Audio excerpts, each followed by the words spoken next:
이번에는 요소별 원가 계산 중 재료비에 대해서 배워보도록 하겠습니다. 교재는 62페이지가 되겠습니다. 재료와 재료비를 구분할 줄 알아야 되겠죠? 자, 재료는 뭐고 재료비는 뭐예요? 재료는 제품의 제조에 소비할 목적으로 보관하고 있는 재고자산의 형태를 띠고 있는 게 재료, 즉 원재료, 부재료 이렇게 얘기합니다. 재료비는 소비된 거죠. 그래서 원가의 형태로 변형된 가치를 말해요. 그래서 제조 과정에서 소비되어 원가 형태로 변형되는 가치를 재료비라고 하는 거예요. 그래서 재료비는 원가고 재료는 재고자산이 되겠습니다. 재료비를 분류하면 사용 형태에 따라 분류를 하기도 하고 추적 가능성에 따라서 분류를 합니다. 우리가 추적 가능성은 여러분 많이 했을 거예요. 직접 재료비, 간접 재료비. 즉 특정 제품에 몽땅 다 보냈느냐 아니면 여러 제품에 공통적으로 사용되는 보조비냐 이거에 따라서 직접 재료비와 간접 재료비로 나눴었거든요.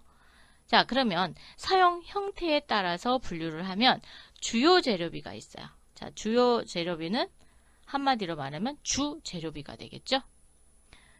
주 재료비는 제품의 아주 중요한 부분을 구성하는 재료예요. 거기에 가장 대표적인 게 가구 만드는 회사는 뭐가 주재료예요? 목재죠, 목재. 종이 만드는 제지 회사는 펄프가 주재료가 되고요.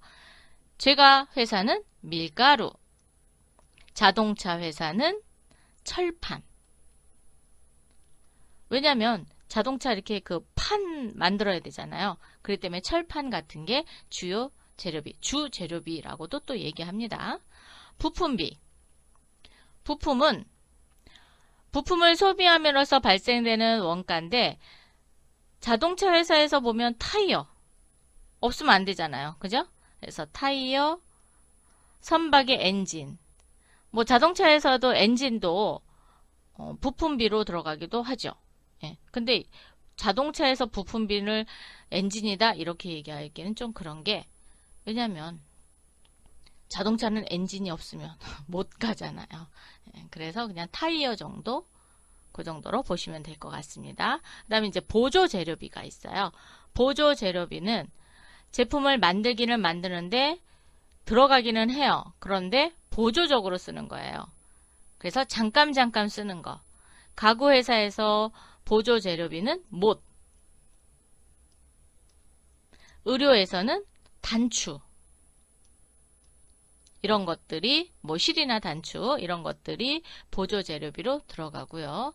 소모 공구 기구 비품이라고 있어요. 자, 소모 공구 기구 부품. 어렵죠? 네. 이렇게 짧게 얘기해서 소모공구라고 많이들 얘기하거든요. 자, 소모공구는 비품으로 잡기에는 조금 뭐랄까 가격이 좀 이렇게 얼마 안 되는 거, 그리고 또 자주 바뀌는 거, 내용 연수가 뭐 길지 않은 거. 예를 들면 드라이브, 망치, 뭐 온도계, 전력계 이런 것들은 사용하고 얼마 안 있으면 고장이 나거나 이러잖아요. 이런 거를 소모 공구 기구 비품비라고 합니다. 그래서 짧게 얘기해서 소모 공구비 이렇게 얘기하기도 해요. 사용 형태로 분류한 거를 가지고 우리가 추적 가능성에 따라 분류할 때 직접 재료비에는 어떤 것이 들어가냐면 주 재료비와 부품비가 직접 재료비예요. 즉 그 물건을 만드는데 들어가는 재료와 부품이기 때문에 그게 직접 재료비. 간접은 그렇죠. 보조 재료비나 또는 소모 공구 기구 비품비 이런 것들이 간접 재료비에 해당이 됩니다. 거기에만 쓰는 게 아니잖아요. 다른 뭐 B라는 제품을 만드는데도 사용을 하기 때문에 이런 게 간접 재료비가 되겠습니다. 두 번째, 재료의 매입과 출고입니다. 자, 재료의 매입은 사용하는 부서에서 요구가 있을 때마다 공급을 해줘야 되는데 미리 적정 수준의 재고를 보관하고 있지 않으면 그때그때 바로바로 공급해 줄 수가 없겠죠. 그래서 원활한 생산활동을 통해서 제공을 해주기 위해서 미리 매입을 해 놓는 겁니다. 자, 재료를 매입할 때는 재료라는 자산명으로 모아놓고 있어요. 차변에. 재료 주비가 있고 재료 부비, 즉 주재료비가 있고 부재료비라고 이야기하기도 합니다. 자, 재료 주비라는 것은 순수한 재료의 가격을 이야기합니다. 그래서 순수 매입 가격. 그런데 매입 애누리를 받았다든가 또는 매입 할인을 받았다든가 또는 반품이 돼서 내보낼 수 있겠죠. 이런 부분에 대해서는 즉 매입 애누리, 매입 할인, 매입 환출, 매입 원가에서 차감하셔야 돼요. 가격을 깎아서 받았고 대금을 깎아준 거고 깎아서 받았죠. 그리고 매입 환출은 반품한 겁니다. 이런 거를 다 뺀 순수 매입 가격만 재료 주비로 들어가고요. 재료 부비에는 외부에서 발생되는 것도 있지만 내부에서 발생되는 것도 있어요. 외부는 가장 대표적인 게 운임입니다. 운임. 그리고 뭐 수수료, 하역, 그 다음에 보험료 이런 것들이 등등등등이 생기겠죠. 내부는 그렇죠. 회사 내 운반 비용입니다. 서울에서 공급을, 그러니까 서울에서 매입을 해서 공급하는 데는 저 지방이에요. 그러면 내부에서 이동해야 되겠죠. 이때 드는 운반비, 이게 내부 재료부비로 설정이 됩니다. 이렇게 재료를 매입해서 재료로 모아놨던 거를 재료를 출고를 할 거예요. 누가 요구를 해요? 생산부서에서 재료 출고해 주세요. 제품 만들 겁니다. 이러면서 재료 출고 전표라는 거 아니면 재료 출고 청구서, 품위서 이런 것들을 이용해서 보내달라고 합니다. 그러면 보내줘야 되겠죠. 자, 그래서 재료를 출고를 하면 재료비라는 계정으로 먼저 대체를 시켜 주시고요. 소비, 즉 제품을 만드는데 들어갔다. 그러면 제공품과 제조 간접비로 구분을 하죠. 자, 그만큼 재료비를 대체시켜 주시면 되는데 제공비는 자, 제공품은 직접 재료비, 제조 간접비가 간접 재료비가 되겠습니다. 그래서 제공품과 제조 간접비로 출고를 잡으시면 됩니다. 재료비의 계산에는 재료 소비량에 따라서 계산하는 방법 3가지 방법이 있어요. 자, 창고에 있던 재료를 출고하면서 재료비라는 원가로 했고 또 재료비가 어떻게 돼요? 나중에 소비액으로 원가 계산할 거잖아요. 이때 재료의 소비량을 계산하는데 계산하는 방법 중에 계속기록법이 있어요. 계속기록법은 출고를 할 때마다 또는 입고를 할 때마다 재료가 들어오거나 나갈 때 그때그때 바로바로 기록하는 거예요. 즉 입고와 출고를 계속적으로 기록을 하기 때문에 뭘 알 수 있냐? 단기 소비량을 계산할 수 있는 방법을 계속기록법. 공식은 기초 재고량의 단기 매입액, 매입량 그리고 단기 소비량을 빼시게 되면 기말 장부 재고량이 나오는 겁니다. 즉 기말 재고 수량이 몇 개나 되는지 계산을 통해서 나오는 거예요. 실제로 조사해서 나오는 게 아닙니다. 그래서 계속기록법은 장부상으로 기말 장부 재고량을 계산하는 거고 장점은 재고 감모 수량을 쉽게 파악할 수 있어요. 어디가 뭐가 잘못됐는지를 금방금방 찾아낼 수 있어요. 그런데 단점은 그렇죠. 계속 기록함으로 인해서 업무량이 증가할 수도 있고 또 시간적으로 많이 필요할 수도 있습니다. 실지재고조사법은 실지 재고를 조사한다. 창고에 가갖고 몇 개 남았는지 즉 기말 재고액이 몇 개 있냐라는 거를 알아내는 거예요. 그래서 얼마나 소비됐는지를 역으로 추정하는 방법이 되겠습니다. 즉 실사 재고량을 파악해서 단기 소비량을 추정하는 방법. 계산식은 기초 재고량 더하기 단기 매입액에 그렇죠. 실제로 조사한 기말 실사 재고량이 들어갑니다. 실지 재고량. 그러면 단기 소비량을 계산하는 게 실지 재고 조사법. 장점은 계산 실무가 아주 간편합니다. 그런데 단점이 있어요.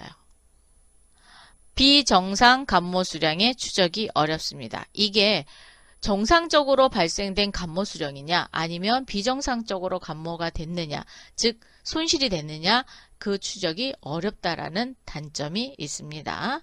역산법은 제품의 생산량과 재료 소비량 사이에 비례적인 관계가 있을 때에만 적용하는 방법이에요. 그래서 잘 안 쓰기는 해요. 또 쓰시는 회사들도 있기는 합니다. 그래서 추정 소비량을 구하는 때 쓰기를 합니다. 그래서 제품의 완성량에다 제품 단위당 표준 소비량을 곱해서 추정 소비량을 찾아내는 방법입니다. 자, 이렇게 해서 세 가지 방법을 알아봤고요. 두 번째는 재료 소비 단가의 계산입니다. 즉 가격에 의해서 계산하는 방법이겠죠. 자, 개별법부터 총평균법, 이거 말고도 또 있어요. 그렇지만 5개만 배워보도록 하겠습니다. 개별법은 말 그대로 한 개 한 개, 즉 제품별로 또는 재료별로 출처를 추적해서 단가를 설정하는 방법입니다. 이렇게 개별법을 하는 경우에는 어느 때 쓸 것 같으세요? 재료 종류가 많을 때? 많을 때는 못 써요. 개별법. 그래서 재료의 종류나 규모가 작은 경우 아니면 고가의 재료다. 이런 경우 그럴 때 사용하는 방법이 개별법.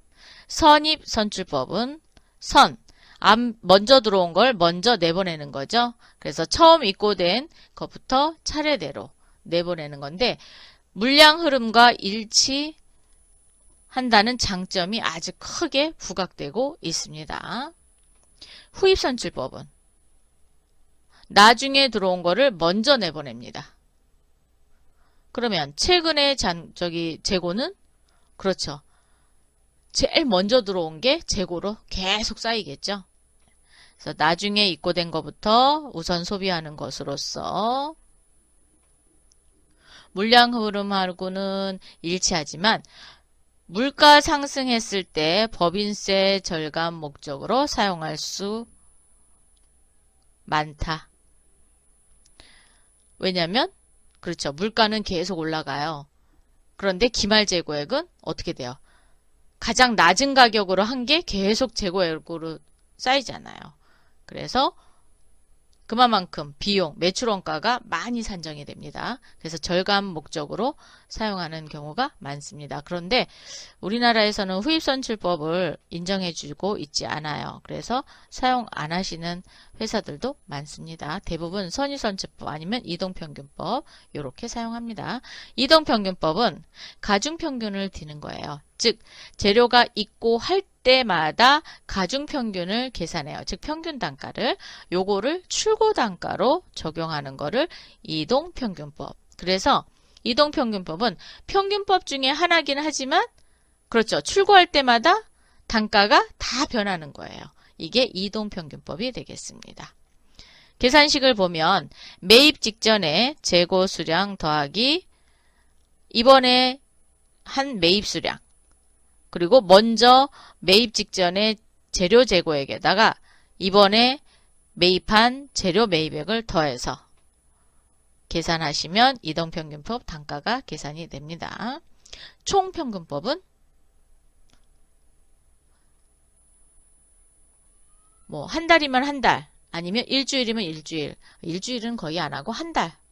대부분 왜냐면 원가는 한 달 계산 많이 하거든요. 그래서 총평균법 같은 경우는 일정 기간, 즉 한 달에 수입한 매입액에다가 매입 수량으로 나눠서 총평균 단가를 구해요. 이 총평균 단가가 뭐가 되는 거예요? 출고 단가가 되는 겁니다. 그렇게 해서 적용하는 방법이 되겠어요. 그래서 총평균법까지 배워봤습니다.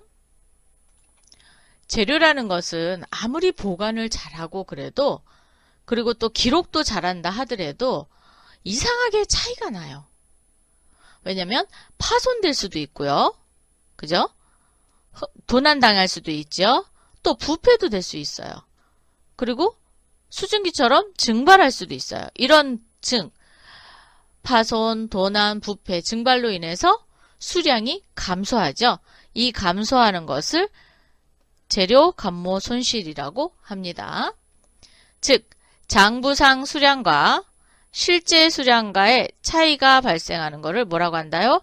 감모 손실이라고 해요. 이 감모 손실은 정상적이냐 아니면 비정상적이냐에 따라서 정상적이다. 그러면 매출원가의 가산. 비정상이다. 그러면 영업 외 비용으로 처리합니다. 처음에 재료 감모 손실이 발생했다. 그러면 차변의 재료 감모 손실 그리고 재료 이렇게 합니다. 그래서 재료 감모 손실이 정상적이냐 비정상적이냐를 또 구분을 해요.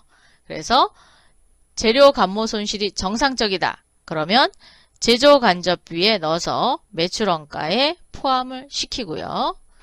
비정상적이다. 그러면 영업외 비용. 그래서 손익 처리합니다. 이렇게 해서 대체를 하시면 되겠습니다. 그럼 이 재료 간접비가 어디로 가는 거예요? 그렇죠. 제공품 계정으로 다시 대체가 되겠죠. 재료 평가 손실은 평가.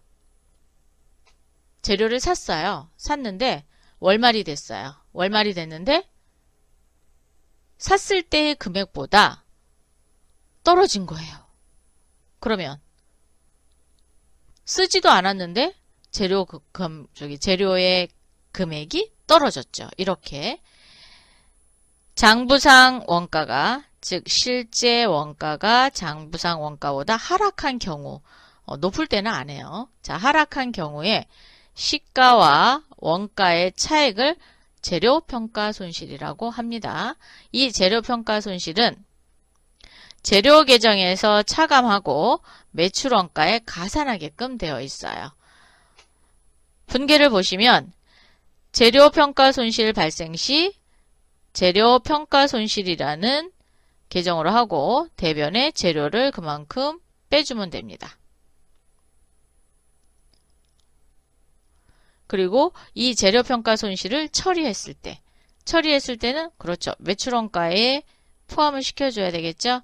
그래서 재료평가 손실을 대변으로 내보내고 차변에 매출원가로 계산해서 해놓으시면 될 것 같습니다. 자, 물가상승 시 이익이 가장 적게 나오는 재고자산 평가 방법은 뭘까요? 후이선출법입니다. 후이선출법. 자, 물가상승으로 인해서 이익이 가장 적게 나오는 재고자산 평가 방법. 그럼 가장 높은 거는 선입선출법. 선입선출법입니다. 선입선출법이 가장 높아요. 물가가 계속 상승할 때 이익이 가장 크게 나옵니다.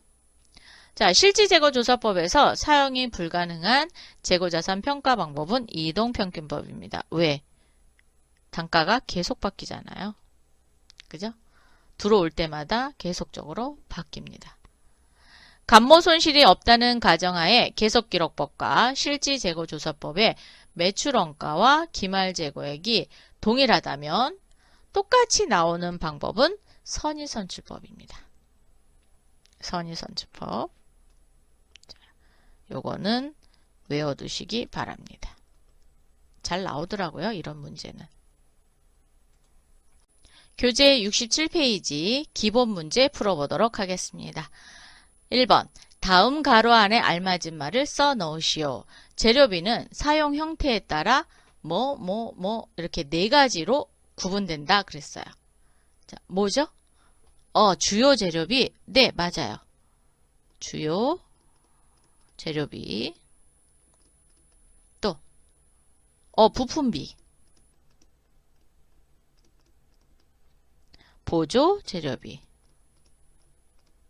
그리고 긴 거 있었죠? 소모, 공구, 기구, 비품비 등으로 구분한다. 두 번째, 제품의 추적 가능성에 따라 주요 재료비와 부품비는 뭘로 가였죠? 직접 재료비. 역시 공부 잘하셨네요. 직접 재료비.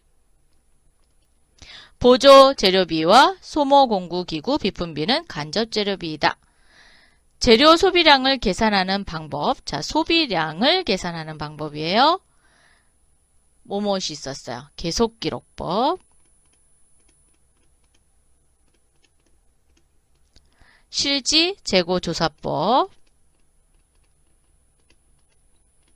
그리고 역산법이 있었죠. 재료 소비 단가를 계산하는 방법에는 총 5가지를 배웠어요, 우리가. 이거 말고도 또 다른 방법도 있긴 하지만 5가지 배웠어요. 자, 개별법, 선입선출법, 후입선출법, 이동평균법, 총평균법 등으로 나눴습니다. 재료 감모 손실이 정상적입니다. 그럼 어디로 들어갔죠? 오, 매출원가, 즉 제조간접비 가로 열고 매출원가 계정으로 갔어요. 그죠? 그리고 비정상적이면 영업의 비용이므로 어디로 갔었죠? 손익계정. 그래서 여러분이 손익계정 중에 비정상적인 거 뭐 있어요? 재료 감모 손실이라는 계정으로 갔어요. 이렇게 해서 풀어봤고요. 두 번째, 충남공업사는 재료를 전액 외상으로 매입하고 있다. 다음 자료를 이용하여 필요한 분기를 하고 계정에 기입하시오. 재료하고 외상 매입금 계정으로 기장, 즉 전기하라는 얘기죠. 재료의 전월 2월액은 10,000원이다. 얘는 기초니까 어디로 가요? 재료의 전월 2월에 10,000원 가죠? 10,000원. 재료 외상 매입액. 그럼 매입시네요. 그죠? 자, 차변에 재료라고 하고요. 금액은 150,000원. 외상이니까 외상 매입금이 되죠. 150,000원. 자, 이렇게 했으니까 재료의 차변입니다. 지금 여기 차변이죠? 그럼 여기에다가 상대 계정인 외상 매입금 씁니다. 여기다 외상 매입금 쓰세요. 저는 그냥 줄여서 쓸게요. 150,000원. 그리고 외상 매입금은 대변이죠? 그리고 재료라는 상대 계정을 씁니다. 그래서 150,000원.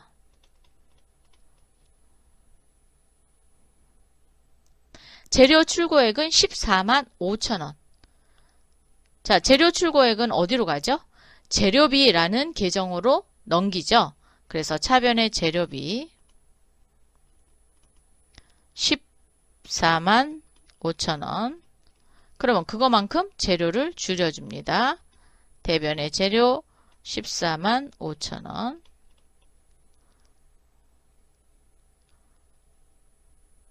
외상 매입금 전월 2월액 20,000원, 외상 매입금 현금 지불액 140,000원. 그러면 여기는 지급시니까 외상 매입금 지급한 거죠?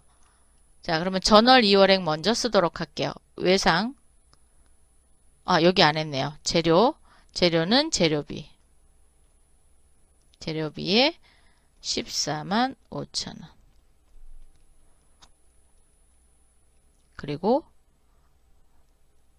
외상으로 지급했으니까 외상 매입금 140,000원, 현금 140,000원. 외상 매입금 차변에 있죠? 그럼 차변에 상대 계정인 현금가 옵니다. 현금 140,000원. 전월 2월액은 20,000원이래요. 20,000원. 자, 그러면 장부를 한번 마감해 볼까요? 160,000원. 여기도 160,000원. 그러면 다음 달로 넘어가는 게 얼마예요? 15,000원이죠? 자, 15,000원이 기말 재고액이 되겠습니다. 외상 매입금은 170,000원. 그러면 170,000원에서 140,000원을 빼니까 3만원만큼만 결제를 해주면 되겠네요. 그죠? 자, 이렇게 해서 장부까지 기장해 봤습니다. 세 번째, 주식회사 대안의 3월 중 재료에 관한 자료는 다음과 같다. 분개를 하고 아래 계정에 전기하시오. 그랬어요. 자, 여러분도 직접 전기하셔야 됩니다. 월초 재고 재고액 2만원. 자, 월초는 재료에 전기 전월 2월로 2만원 갖고 오세요.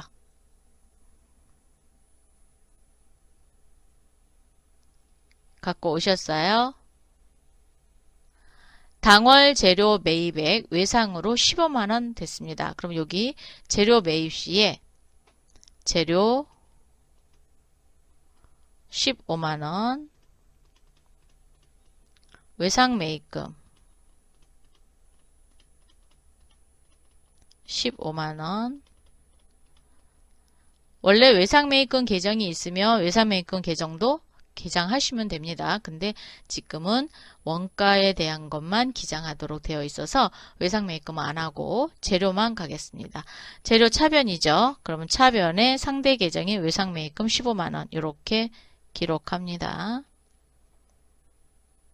오쿠.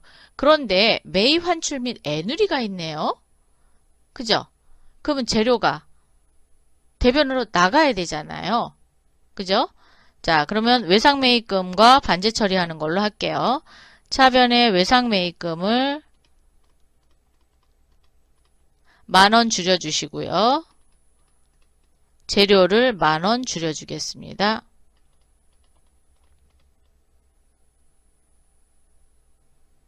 그러면 재료가 대변에 있죠? 그래서 재료의 대변에 외상 매입금 10,000원 이렇게 기록했어요. 또는 여기 외상 매입금 여기에서 10,000원을 공제하셔도 됩니다. 근데 이제 여러분이 좀 이해하기 편하기에는 이렇게 외상 매입금 이렇게 반제 처리하기도 해요. 상계 처리한다 그러죠? 네. 재료의 공장 출고분은 11만원을 작업 현장에 출고하다. 자, 출고하다 그러면 재료비로 넘긴다라는 거죠. 그래서 차변의 재료비 11만원, 재료 11만원.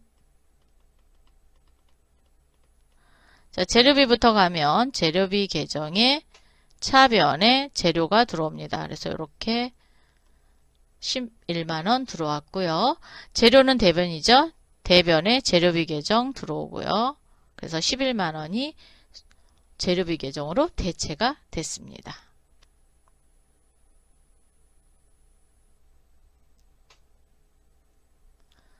이번에는 재료 소비액이에요. 재료 소비액 중 9만원은 직접 소비액이고 2만원은 간접 소비액이다. 직접 소비액은 제공품. 그죠? 간접은 제조 간접비로 넘어가죠. 자, 그러면 제공품 9만원.